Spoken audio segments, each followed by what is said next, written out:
السلام عليكم ورحمة الله تعالى وبركاته، مشاهدي قناة اللبن الذكر النادر، أحييكم أينما كنتم.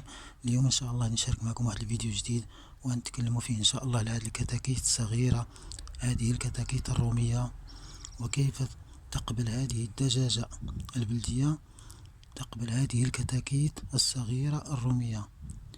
الحل بسيط جدا. حينما تكون هذه الدجاجة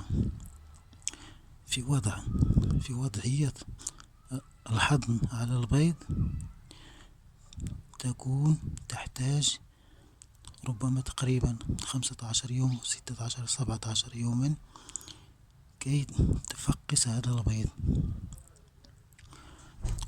وحينها يجب أن تشتري هذه الكتاكيت الصغيرة وتضعها تحتها بطريقة لطيفة جدا كي تقبل هذه الكتاكيت الصغيرة. لنشاهد الآن هذه الدجاجة لديها صغير واحد من بيضها، ولديها 5 من الكتاكيت الرومية الصغيرة جدا. ولاحظ جيدا كيف تحضن على هذه الكتاكيت وتعطيهم حرارة جيدة. بسم الله بسم الله.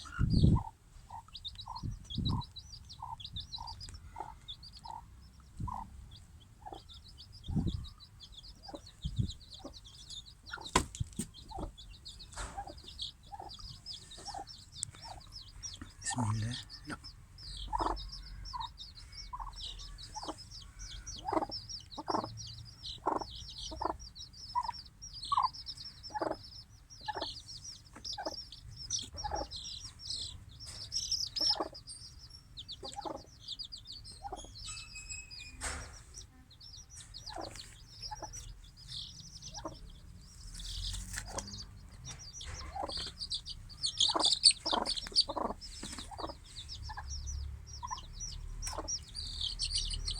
هذا الكتكوت هذا ابنها، وهذه الكتاكيت الصغيرة هي الكتاكيت الرومية. سبحان الله، لاحظ كيف تحبها كأنها أبناؤها.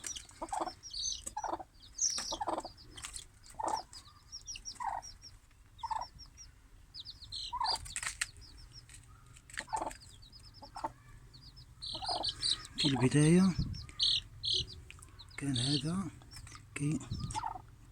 هذا هو الأول الذي اشتريته وضعته معها. لاحظ الفرق الآن، هذا بصحة جيدة. لاحظ.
هذا ما كان لدي اليوم، والسلام عليكم ورحمة الله.